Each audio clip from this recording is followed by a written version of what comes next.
श्री गुरुभ्यो नमः। ओम श्री कृष्णाय परमात्मने नमः। श्री भगवानुवाच कर्मण्य कर्म यः पश्येत् अकर्मणि च कर्म यः स बुद्धिमान् मनुष्येषु स युक्तः Krishna कर्मकृत्। Fourth chapter, 18th sloka. In the 17th sloka, Bhagavan Krishna clearly explained about karma, akarma, vikarma. Karta, akarta, vikarta. So in this particular sloka, Bhagavan Krishna very clearly says karma in akarma, akarma in karma. It may be quite confusing verse, or confused means difficult to understand. You have to be more concentrated on this particular sloka. One who sees inaction in action and action in inaction,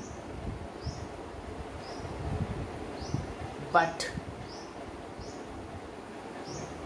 actionlessness in the self. You have to do action in inaction also. You have to feel action in inaction also,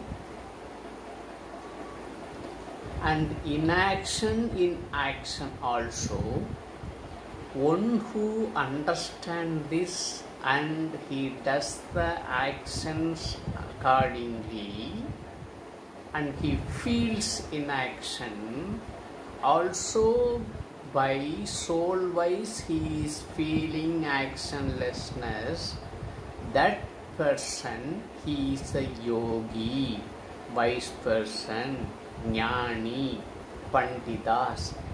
He performed all actions in the right way.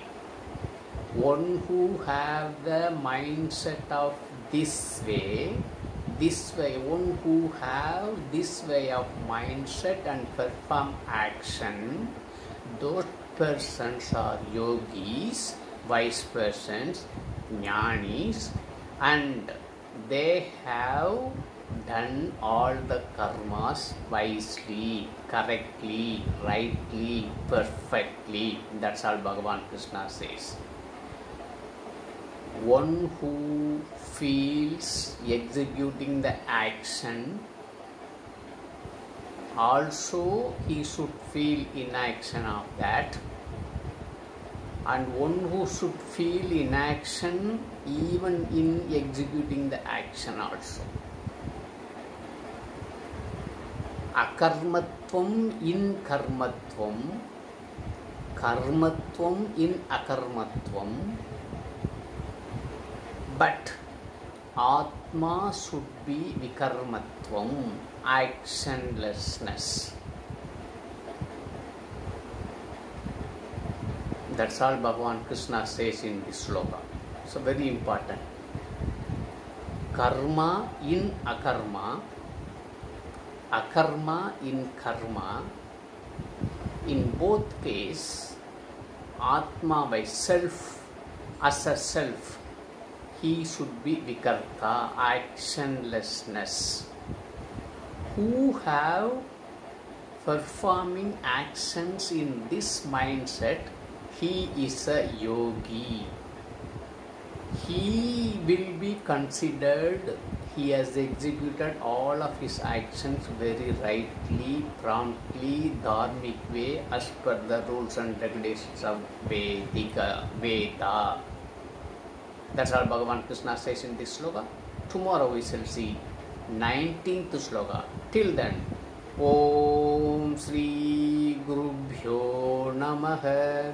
Harihi Om Tat Sat.